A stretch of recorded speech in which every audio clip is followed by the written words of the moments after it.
أعوذ بالله من الشيطان الرجيم بسم الله الرحمن الرحيم حي على الفلاح।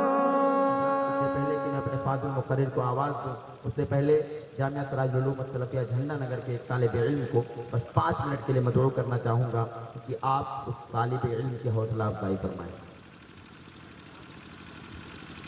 रब्बिल आलमीन वस्सलातु वस्सलाम अला रसूलिहिल अमीन व अला आलिहि व सहबिहि वत्ताबिईन व बअद। क़ाल अल्लाहु तआला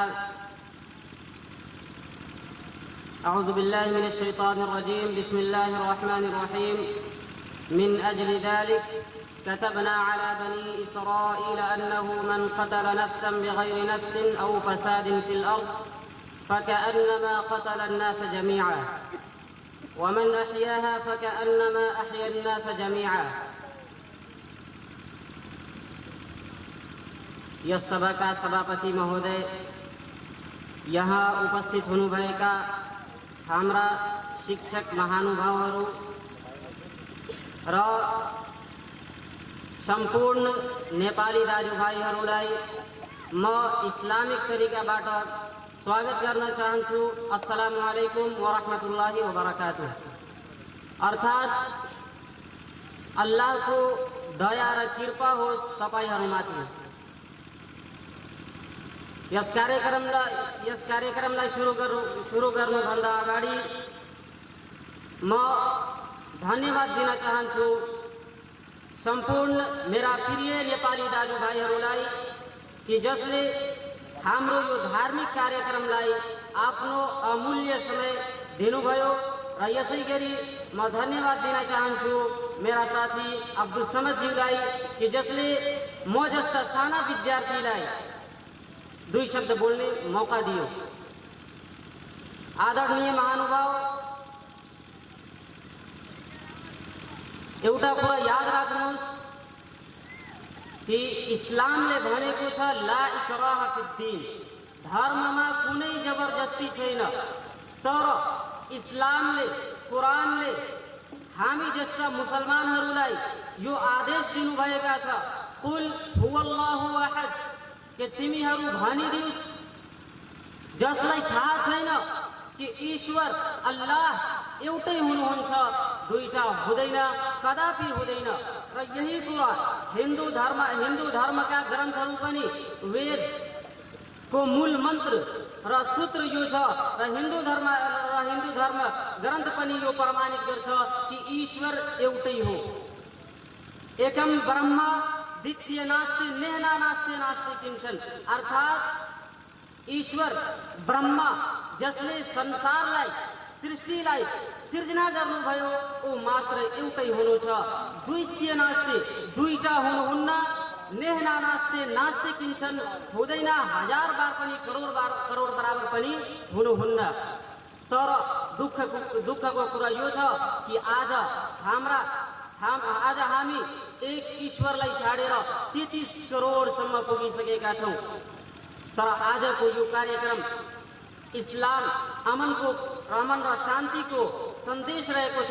त्यसैले म इस्लामको बारेमा केही कुरा बताउन चाहन्छु।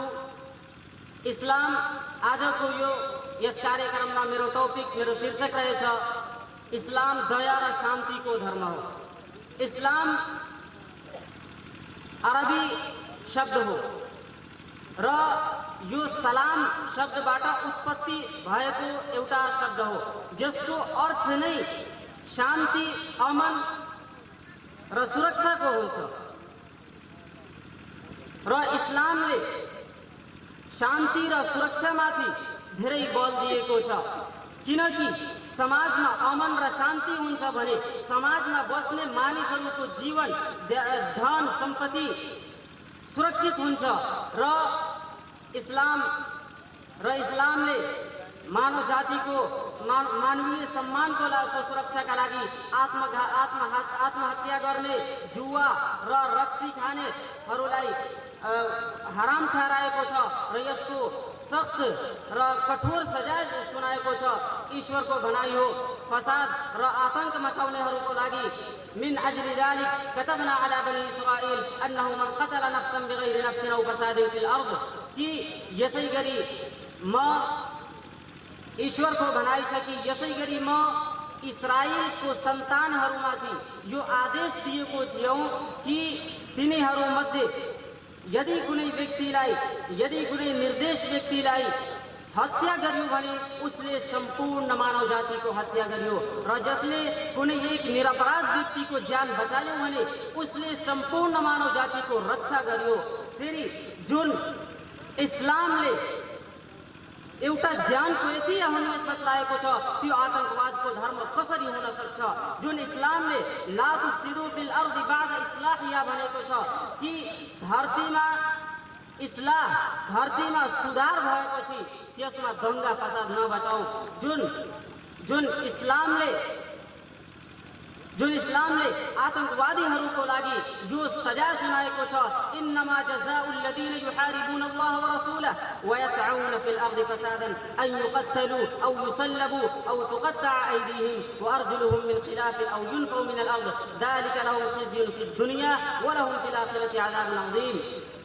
कि जुन मानिसहरू अल्लाह र उसको सन्देशसँग युद्ध गर्छ र पृथ्वीमा धरतीमा फसाद मचाउँछ त्यसको दण्ड र सजाय यो छ कि ओलाई वध गरिदिनुस् या सुली फाँसी चढाइदिनुस् या त्यसको हात र खुट्टा उल्टो दिशाबाट काटिदिनुस् र उसलाई देश निकासा पनि गरिदियोस्। यो दण्ड र सजाय हो इस्लाममा धरतीमा दंगा र फसाद फैलाउने व्यक्तिहरूको लागि। फेरि इस्लाम कसरी आतंकको धर्म हुन सक्छ? अब म आफ्नो दुई शब्दलाई यही विराम दिन्छु। धन्यवाद। अस्सलाम वालेकुम। शौकीन गाजी कहाँ है जमी पूछती है, नमाजी कहाँ है जमी पूछती है, नमाजी कहाँ है। धूपों में तपती जमीनों पे सजदे, सफर में वो घोड़ों की जीनों पे सजदे, चट्टानों की ऊंची जबीनों पे सजदे, वो सहरा बयाबा के सीनों पे सजदे, अलालत में सजदे, मुसीबत में सजदे, वो फाकों में हाजत में गुर्बत में सजदे।